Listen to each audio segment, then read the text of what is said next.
10장 1절에서 12절 말씀인데 여기서 지금 이혼에 관한 이야기가 나와요.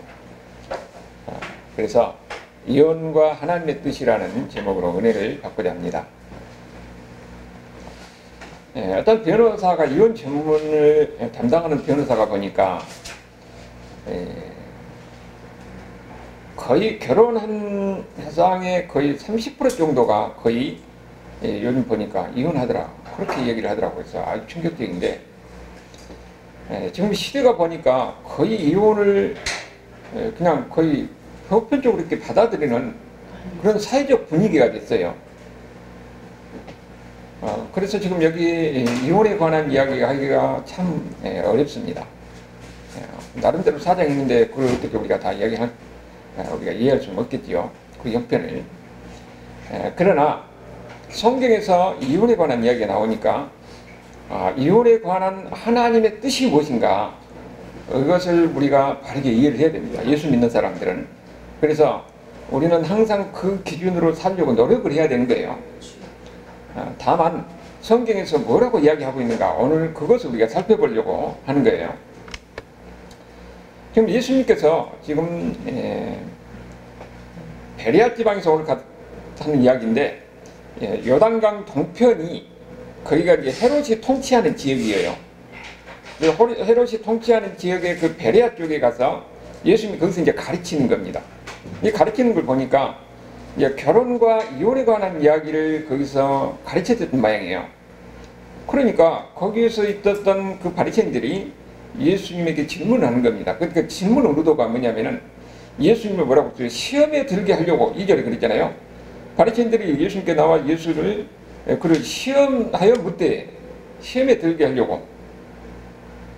그 상황이 지금 거기 어디냐면은 헤롯의 통치 지역인데 헤롯 안티파스가 거기를 통치하고 있습니다. 그러면 그 헤롯 안티파스가 누구냐 하면은 자기 동생 빌립의 아내 헤로디아를 자기 아내로 삼은 사람이거든요. 이혼시키고 자기 아내로 삼은 사람이에요. 그래서 시레 요한이 그걸 지적했잖아요. 그거 잘못됐다. 그러니까 나중에 헤로디아가 증오를 품고 나중에 시레 요한을 죽이도록 한 겁니다. 그러니까 그 이혼 문제를 건드려서 결국은 죽음을 당한 시레 요한이 바로 이 헤롯 안티파스에서 일어났거든요. 그런데 거기 그 지역에서 예수님에게 또 그 질문을 하는 겁니다. 이혼하는 것이 옳으냐 모르냐, 굉장히 그 위험한 상황이죠. 그런 상황에서 예수님께 질문하는 것은 예수님을 곤란한 지경에 빠뜨리는 목적으로 예수님 앞에 질문하는 겁니다. 그런데 예수님이 여기서 어떻게 질문을 대답하느냐 하는 것도 이래도 걸리고 저래도 걸리는 그런 상황이에요. 만약에 이혼을 해서는 안 된다 그러면은 그 당시의 분위기는 대부분 다 이혼을 보편적으로 받아들이는 그런 분위기 속에서 백성들에게는 인정받을 게 없는 그런 말이거든요. 대부분 다 만약에 이혼을 보편적으로 받아들이는 상황인데, 그러고 그 당시에 또 세례 요한의 문제도 또 걸리고, 그런데 만약에 이혼이 된다 하면은 그건 또 성경의 근본 정신을 더 어긋나는 거거든요. 그러니까 이래도 걸리고 저래도 걸리는 이런 진퇴양난의 상황에서 예수님이 어떻게 대답하느냐, 거기에 대해서 우리가 보고자 하는 거예요. 지금 여기에 대해서 지금 뭐라고 하냐면은 예수님께서 직접 대답하는 게 아니라 뭐라고 합니까? 모세가 어떻게 너에게 명하느냐, 성경에 어떻게 기록되느냐, 거기에 대해서 예수님이 질문한 겁니다. 그러니까 그들은 뭐라고 그래요? 모세는 이혼 증서를 주어 버리기를 허락하였나이다. 이혼해도 된다고 성경에 모세의 율법에 그렇게 기록되어 있다고 그렇게 이야기하는 거예요. 그 신명기 24장 1절 이야기를 통해서 이야기하는 거죠. 여기서 우리가 항상 주목하는 여기서 중요한 것은 하나님의 뜻이에요. 오늘 본문에 보면은 지금 4절 5절에서 이야기가 있고 또 6절 7절에서 9절까지 이야기가 있는데, 하나님의 뜻에는 본래의 하나님의 뜻이 있고 허용적인 하나님의 뜻이 있습니다. 본래 하나님의 뜻이 있는데 인간이 죄로 인해서 결국은 하나님을 허용하는 것이 있어요. 원래는 하나님이 일부 일체제인데 인간의 죄로 인해서 하나님이 그 일부 자체를 인정하는 거예요. 그 시대 상황에 맡겨서. 그리고 보면은 또 하나님 원래 소돔과 고모라 했을 때 롯에서 뭐라고 합니까? 저 멀리 가라고 그랬어요. 그런데 롯이 뭐라고 해요? 아니 나 저 멀리까지 가기 싫으니까 여기 앞에 소화지게 갈란다고 그러잖아요. 그러니까 하나님 그것을 허용하는 거예요. 원래는 저 멀리 가는 것이 하나님의 뜻인데 나 거기 가기 싫습니다. 그럼 나 여기 갈랍니다. 그러니까 소환에 가는 것이 하나님의 뜻이에요. 허용적인, 하나님 허용하는 겁니다. 허용적인 뜻입니다. 그러면 여기서 마찬가지로 본래 하나님의 뜻은 6절, 7절, 8절, 9절에서 창세기 2장에 결혼에 관한 창세기 이야기가 본래 하나님 뜻이고 그 뒤에 4절, 5절은 허용적인 하나님 뜻이에요. 자, 그럼 본래 하나님 뜻이 무엇이냐? 창세 때부터 사람을 남자와 여자로 지으셨으니 이러므로 사람이 부 고모를 떠나서 둘이 한 몸이 될지라. 이러므로 이러한 이제 둘이 아니요 한 몸이다 그랬어요. 이제는 두 사람이 부모를 떠나서 결혼을 하면은 한 몸이라는 겁니다. 한 몸. 한 몸이 되었는데 어떻게 그것을 나눌 수가 있느냐 이거예요. 여기서 우리가 한 몸이 된다는 것은 육체적인 관계 속에서만 한 몸이 된다는 게 아니에요. 정서적으로도 한 몸입니다. 부부가 되면 정서적으로 한 몸이에요. 아주 친밀한 관계가 되는 것이죠. 근데 이것을 어떻게 나눌까?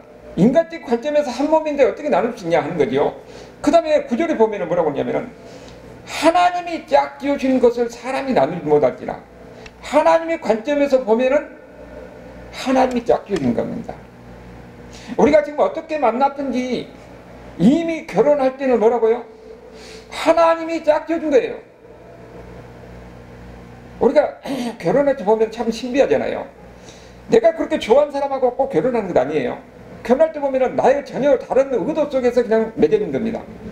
그래서 우리는 항상 어떤 느낌을 가져야 되냐. 여기 지금 창세기에서 말한 것을 예수님 인용해서 말하는 것 마찬가지로 하나님이 짝지어 준 겁니다. 하나님의 짝지어 준 것은 사람이 나누지 못한다는 거예요. 이것이 본래의 하나님의 뜻이에요. 그러니까 이 이야기를 통해서 지금 뭡니까? 하나님은 이혼하는 것을 원치 않는다는 거죠. 근데 거기만 있는 것이 아니라 말라기 2장 14절에 거기 보면은 뭐라고 합니까?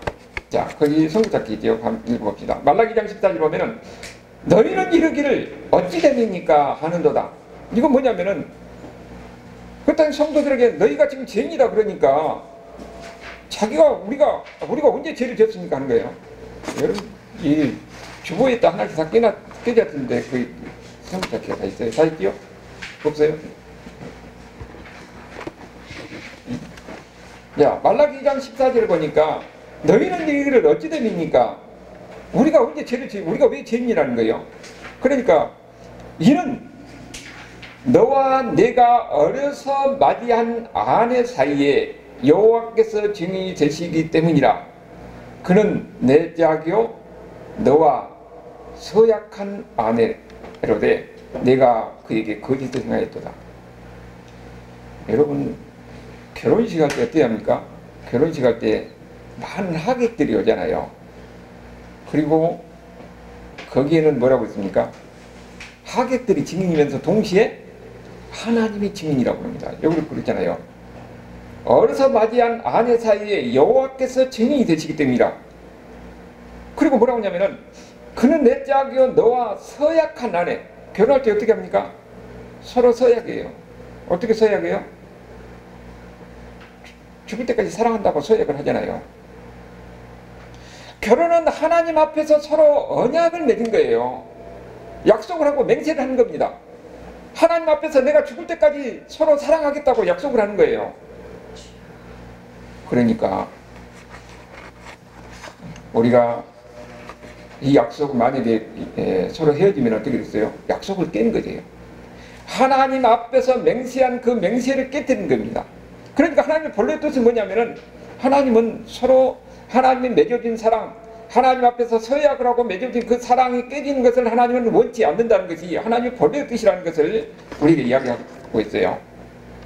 그런데 여기에 보면은 또 예가 있는 것을 우리가 오늘 본문의 말씀에서 얘기해 주고 있어요. 인간은 하나님이 말씀을 주는데 그 하나님 말씀대로 지키냐면은 연약해서 지키지 못하거든요. 그러니까 예외적인 경우가 있는 겁니다. 그것이 뭐라고요? 하나님의 뜻이 허용적인 하나님의 뜻이라고 하는 거죠. 하나님이 인간의 죄로 말미암아 허용하는 건데, 크게 보면은 우리가 사진을 보니까 뭐라고 했습니까? 모세가 어떻게 말했냐 그러니까 지금 신명기 이야기를 통해서 그러죠. 모세는 이혼 증서를 써 주어 버리기를 허락하였나이다. 그렇게 이야기하고 있어요. 여기는 똑같은 이 구절이 마태복음 19장에도 나와요. 거기도 보면 이혼 증서를 주어서 버리라 명하였나이다. 그렇게 이야기 나오죠.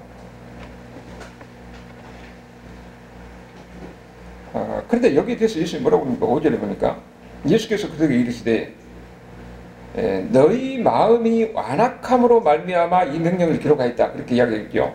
그런데 그 똑같은 구절에 대해서 마태복음 19장 8절에 보면은 예수께서 이르시되 모세가 너희의 마음에 완악함 때문에 아내를 버리는 것을 허락하였거니와 본래는 그렇지 아니하다. 하나님의 뜻은 뭐예요? 이혼하는 것은 하나님이 원치 않는 거예요. 그런데 인간의 죄와 인간의 완악함 때문에, 사실 보면은 다 이게 사유가 있겠지만 다 나름대로 죄 때문인 거예요. 그래서 뭐라고 그랬어요?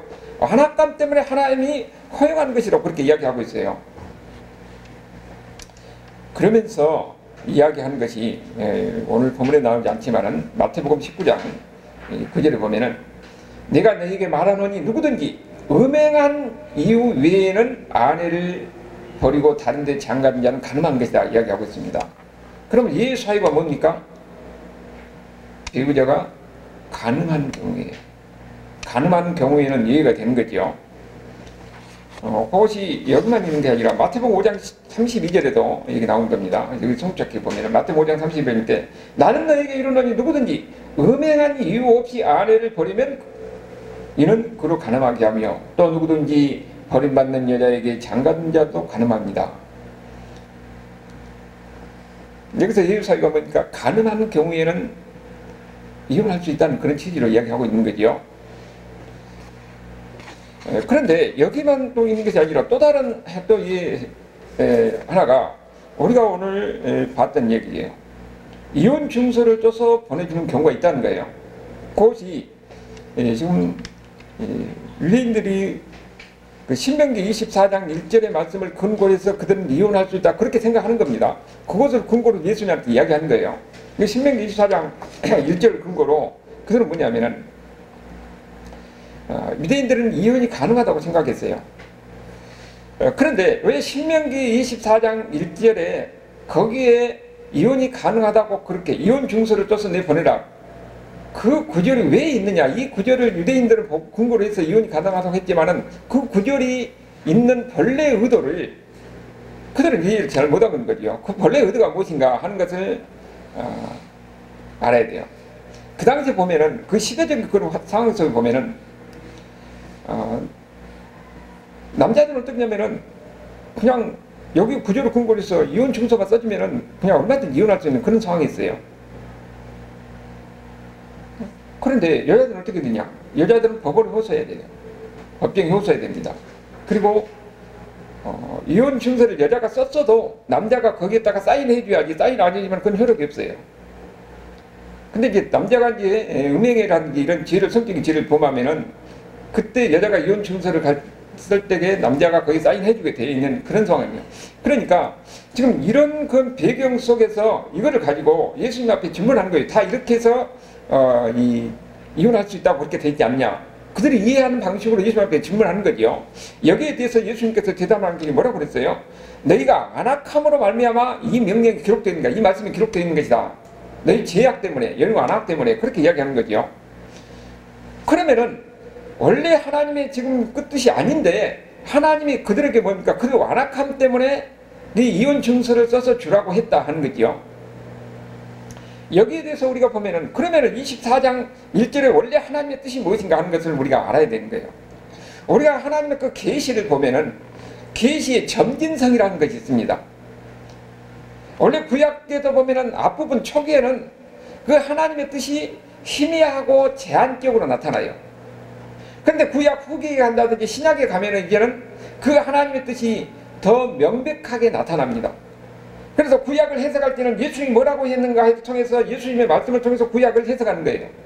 그럼 예수님을 통해서 그 하나님의 뜻이 명백하게 드러났기 때문에.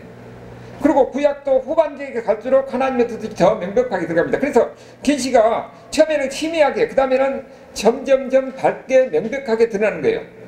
여기도 보면은 이 신명기 24장에 기록하는 여기에 이혼에 대해서 하나님이 왜 이렇게 기록했느냐 하는 것을 우리가 알아야 됩니다. 그 당시에는 보면은 여자들은 재산 취급했어요. 재산. 그러니까 여자가 이혼하면은 살 수가 없습니다. 왜냐면은 그 재산은 여자가 만약에 이 남자를 의지해서 살게 돼 있거든요. 근데 남자가 없으면은 재산을 자기가 가질 수가 없어요. 남편이 죽어도 딸만 있으면 재산을 상속받지 못합니다. 아들이 있어야 그 재산을 상속받아서 아들을 의지하고 살 수가 있는 거예요. 그러니까 여자가 그러면 이혼하면 어떻게 됩니까? 뭐 경제적인 능력이 없어서 살 수가 없어요. 그러면 자기가 살려면은 어떻게 되겠어요? 그 당시에는 무슨 이런, 우리 시대가 다 완전 농경사회니까. 그러면은 그 다음 재혼을 해야 자기 살 수 있잖아요. 다른 사람하고 결혼해야.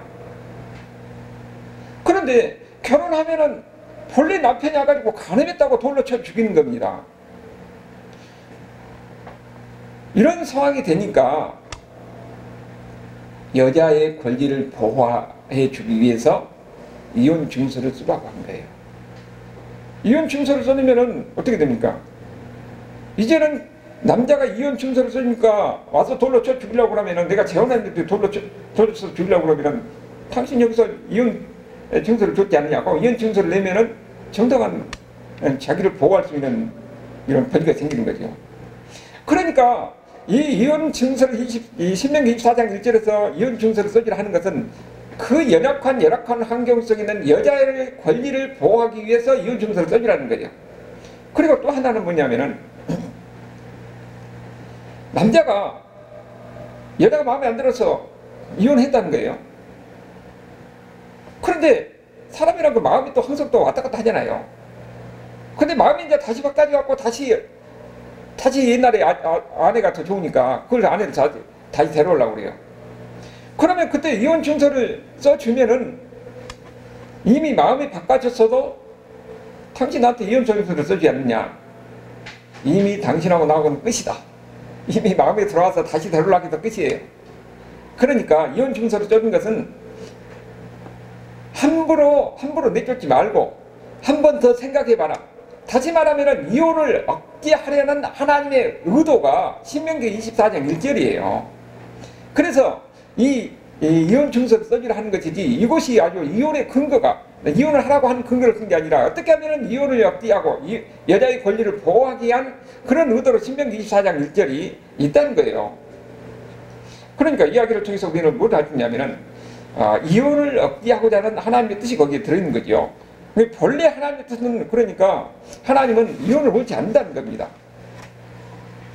이혼은 왜 원래 원치 않는 거예요? 창조 질서에 어긋나기 때문에. 이것을 예수님께서 말씀하는 거예요. 그런데 유대인들은 오히려 신명기 24장 1절을 근거로 해가지고 이혼할 수 있다 생각해가지고 이혼 증서만 써주면 이혼이 가능하다, 그렇게 생각했던 거죠. 그런데 그 예수님 당시에 그 신명기 24장 1절을 보면은, 우리가 청주잡기 보면 제일 앞에 나오죠. 사람이 아내를 맞이하여 데려온 후에 그에게 수치되는 일이 있음을 발견하고 그랬거든요. 수치되는 일이 있음을 발견하고 그를 기뻐하지 아니하면 이혼 증서를 써서 그의 손에 주고 그를 자기 집에서 내보낼 것이요, 그랬어요.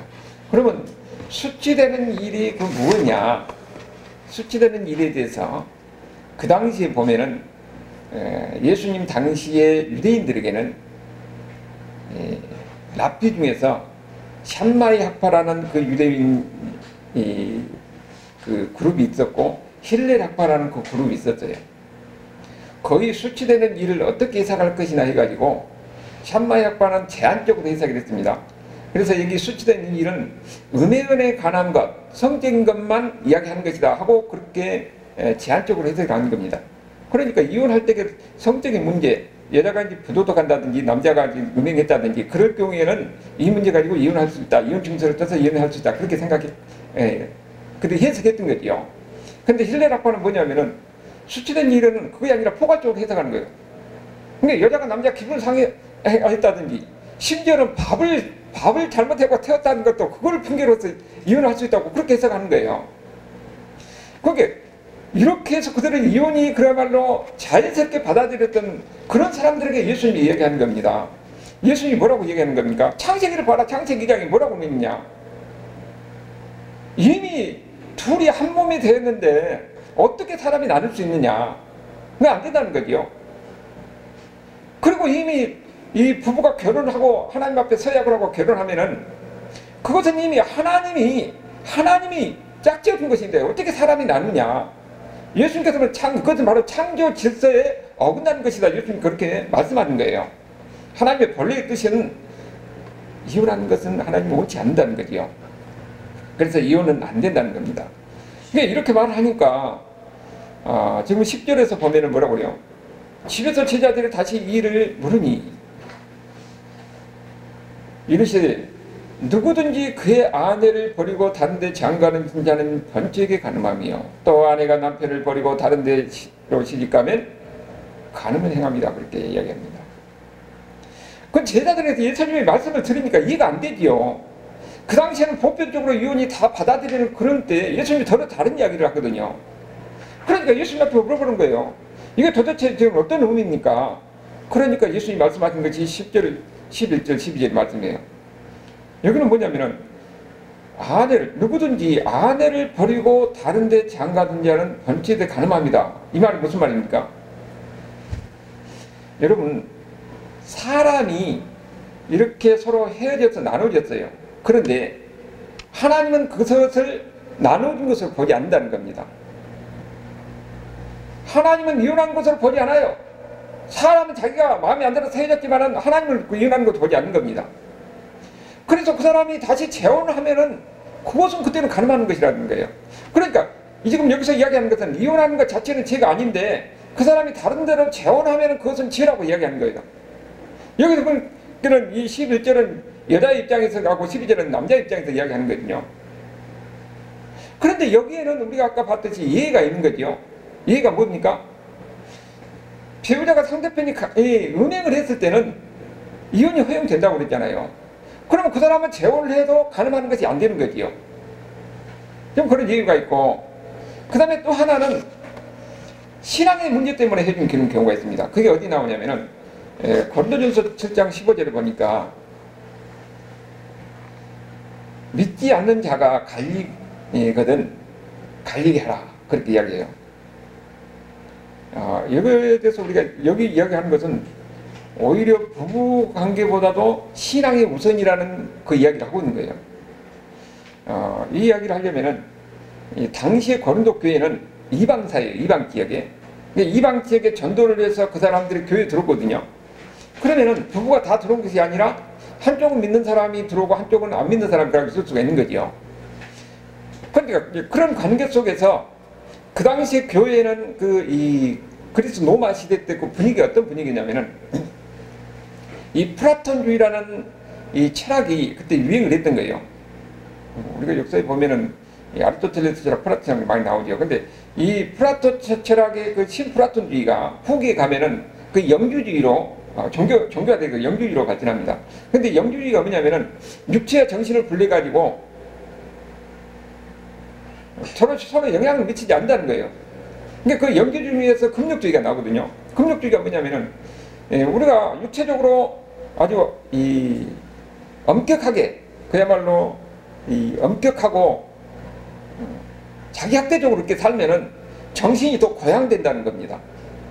근데 그것이 교회에 들어왔어요. 교회에 들어와가지고 경건에 대한 오해를 일으키는 겁니다. 내가 이렇게 완전히 엄격하고 금욕적으로 살면은 내가 하나님이 더 신앙이 아주 경건한 신앙이 된다. 그런 생각을 가지고 거기에 이제 믿는 사람이 안 믿는 사람 아내나 남편이 있잖아요. 그렇게 이렇게 부부관계를 안 한 거예요. 같이 잠도 안 자고. 그래서 이제 그것 때문에 이제 이혼을 하게 되는 거죠. 거기에 대해서 바울이 뭐라고 하냐면은 너희가 경건에 대해서 잘못 오해하고 있다. 그렇게 하지 말라는 거예요. 이혼하지 말라는 겁니다. 그 문제 때문에 이혼하지 말라는 거예요. 그것이 고린도전서 7장 10절에서 하는 거, 10절 11절의 말이에요. 여자는 남편에서 갈라지지 말고 11절에도 남편도 아내를 버리지 말라. 경건에서 잘못하고 내가 이렇게 금욕적으로 살고 내가 이렇게 혼자 이렇게 살면은 그 남편하고 이 남편이나 아내가 안 믿으니까 그걸 섞이지 않겠다는 거죠. 이거 잘못됐다는 겁니다. 그렇게 하지 말라는 겁니다. 그거 문제 가지고 이혼하지 말라는 거죠. 그러면은 안 믿는 남편이나 아내가 그들에게 그래도 내가 신앙생활에도 부부 중에 하나가 안 믿을 수가 있거든요. 그럼 그 사람이 그래도 계속 같이 살려고 하면은 같이 살라는 거예요. 남편이나 아내가 교회를 안 다니는데 그래도 헤어지기 싫은 거예요. 그러면은 같이 살라는 겁니다. 그러나 15절의 말은 믿지 않는 남편이나 아내가 그 신앙 문제 때문에 교회에 너무 빠지고 교회 열심히 다니니까 너하고 못 살겠다. 그래서 헤어지자. 그러면은 그때 헤어지라고 하는 거예요. 여기 이야기는 부부관계보다 신앙의 문제가 더 우선이다 하는 것을 지금 바울이 이야기하는 거예요. 그런데 여기 지금 또 15절 마지막에 뭐라고 그랬냐면은 그러나 하나님은 화평 중에서 너희를 부르셨다고 그럽니다. 가능하면 그래도 남편이 너 신앙 문제 교회에 빠졌으니까 나 같이 못 살겠다. 나 헤어지자. 그래도 오히려 이해하고 용서하고 그러면서 하나가 되도록 하나님은 화평의 하나님이고 화평을 위해서 너희를 부르셨으니까 그래도 끝까지 그 가정을 지키도록 노력하라 하는 거예요. 가능하면 헤어지지 말고 지키도록 하는 것이 바울의 지금 고린도전서 7장 상에서 이야기하는 겁니다. 우리는 그렇게 지키려고 노력해야 되는 거예요. 예수 믿는 사람들은. 자, 여기에 대해서 지금 결혼과 이혼에 대한 하나님의 근본적 뜻이 무엇인가 하는 것을 우리에게 가르쳐 줬지요. 그러면은 우리가 실질적으로 우리 이 삶의 현장을 보면은 살인한다든지 도둑질한다든지 이런 사람에 대해서는 어떻게 합니까? 그런 사람은 회개하면 우리가 받아들이라고 그러잖아요. 다른 죄를 지어서 범죄를 하고 그랬을 때 그를 용서하고 그걸 다 받아들이는데 이 간음의 문제는 그러면은 그 사람은 용서받지 못할 죄냐? 그건 아니라는 겁니다. 그것도 다른 죄와 똑같이 얼마든지 회개하고 그 다음에 용서를 구하면 용서하고 그때 받아들일 수 있다는 것이 그 롤존슨 목사님이 그렇게 이야기하거든요.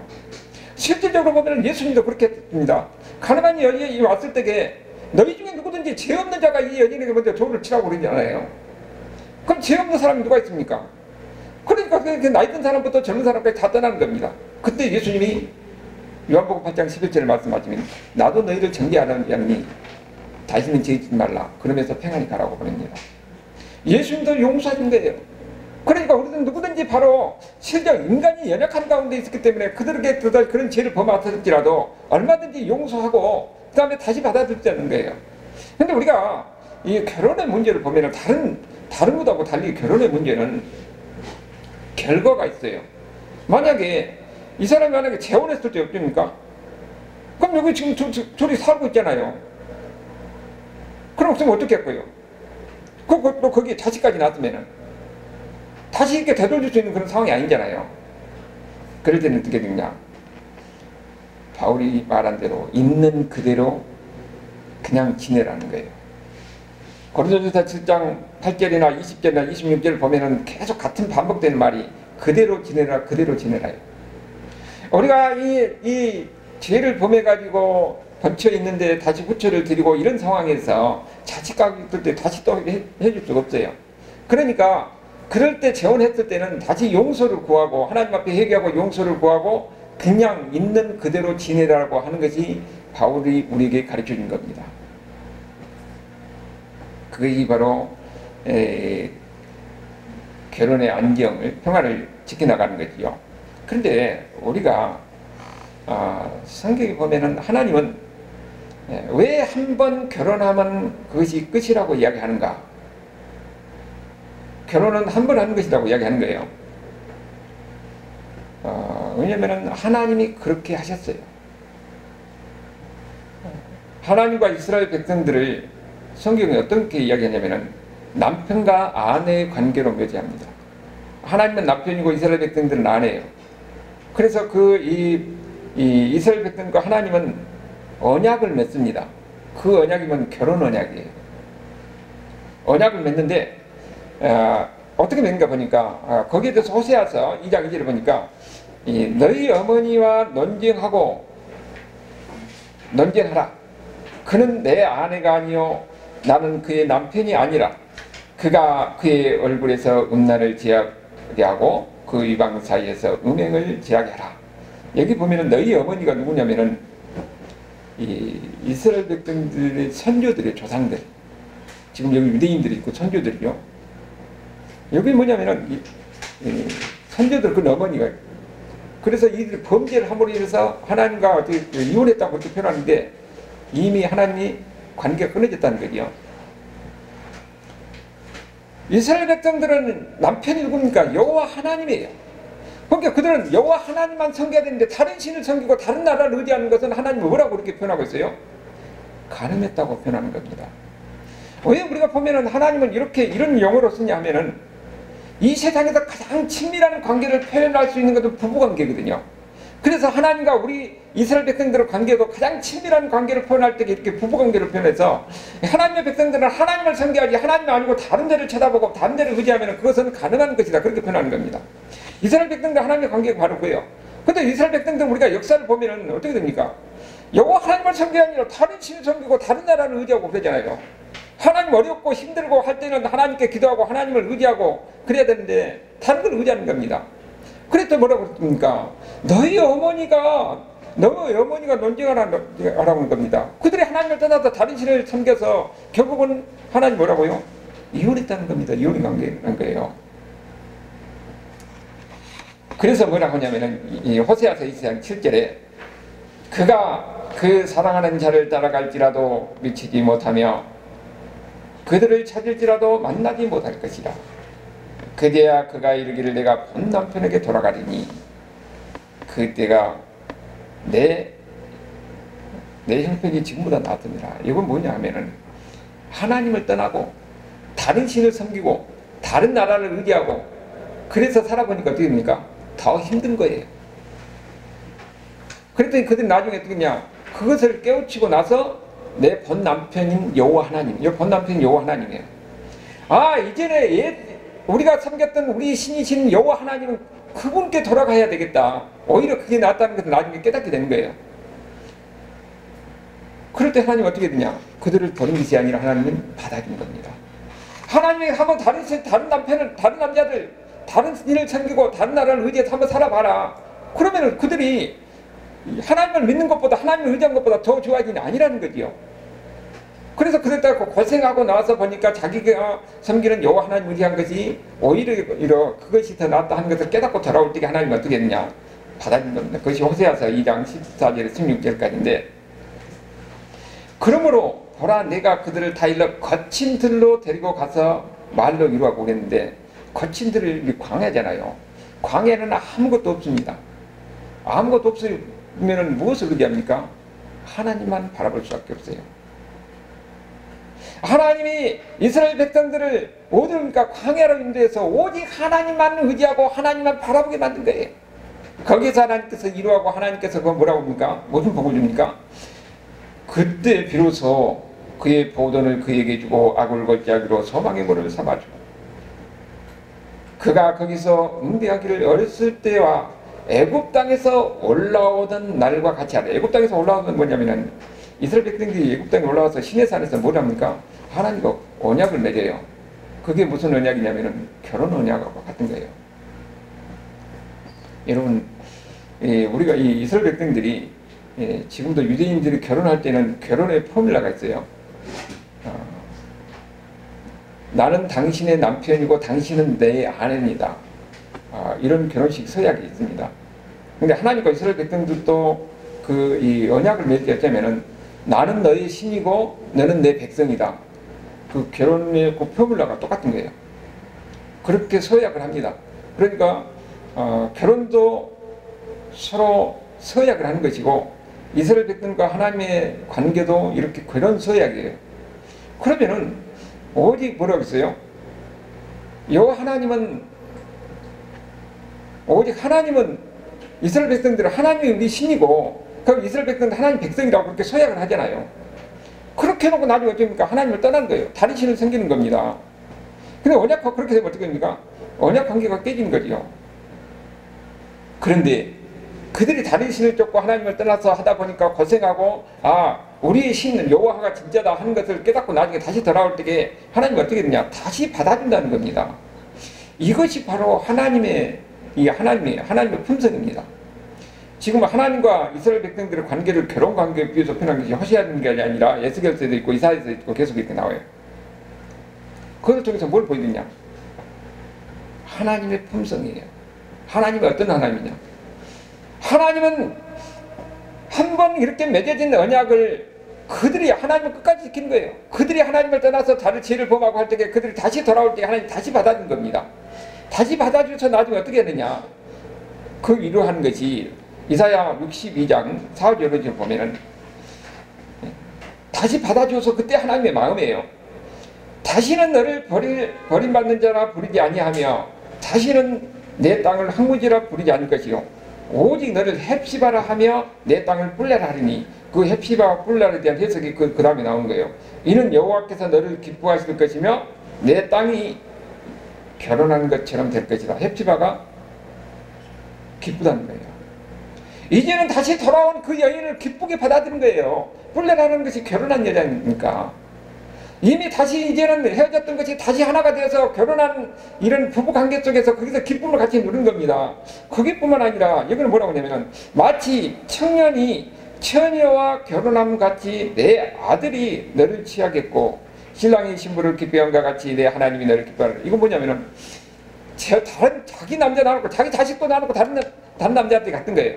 다시 돌아오니까 남편도 기뻐하고 자식도 기뻐하는 겁니다. 기쁘게 받아들인다는 거예요. 하나님은 한 번 결혼을 하면은 그것이 영원히 가는 겁니다. 비록 그가 다시 갔다가 할지라도 같이 다시 받아들이는 것이 하나님의 마음이에요. 이것을 통해서 하나님이 어떤 것인가 하는 것을 우리에게 보이는 거죠.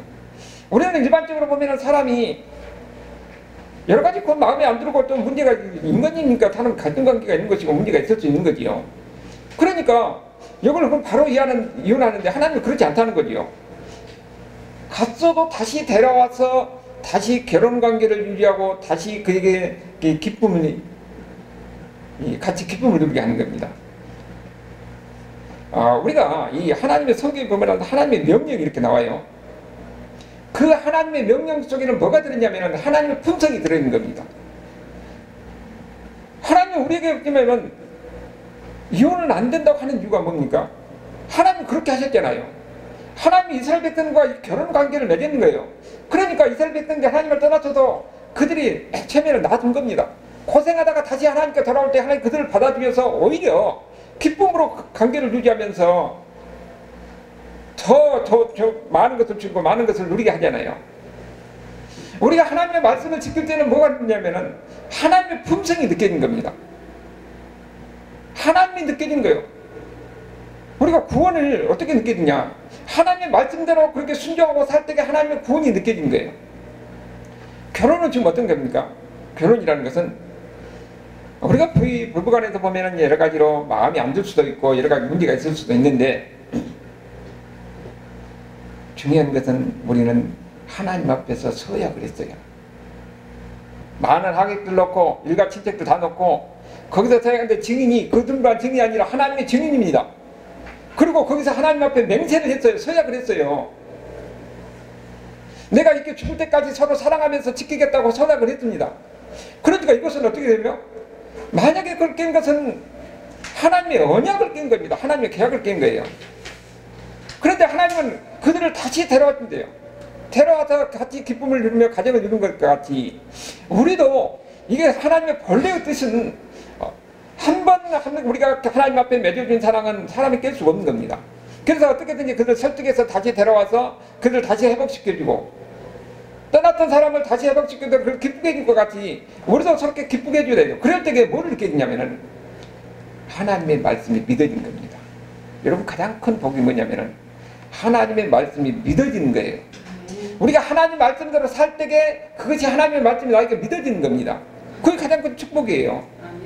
그때 하나님의 품성이 느껴지고 하나님의 사랑이 느껴지고 하나님이 나와 함께 하시는 것, 나를 지켜주시고 나를 인도하신다는 것이 그때 느껴지는 겁니다. 그렇기 때문에 우리는 어떻게 되냐면은 하나님의 말씀을 경험해 봐야 되는 거예요. 하나님의 말씀을 어떻게 경험하느냐? 말씀대로 살 때에 경험하는 겁니다. 우리가 연약하지만은 우리는 어떻게 됩니까? 성령님께서 우리에게 지혜를 주시고 힘을 주시고 능력을 주셔서 이 모든 어려운 환경 이것을 잘 극복해서 어떻게 하면은 하나님의 말씀대로 우리가 가정을 지켜나갈 것인가? 그러면서 서로 사랑할 것인가? 하나님 말씀대로 지켜나가는 거지요. 거기에 복이 있고 거기에 은혜가 있는 겁니다. 여러분의 가정에 바로 이런 은혜가 있기를 주님으로 축원합니다.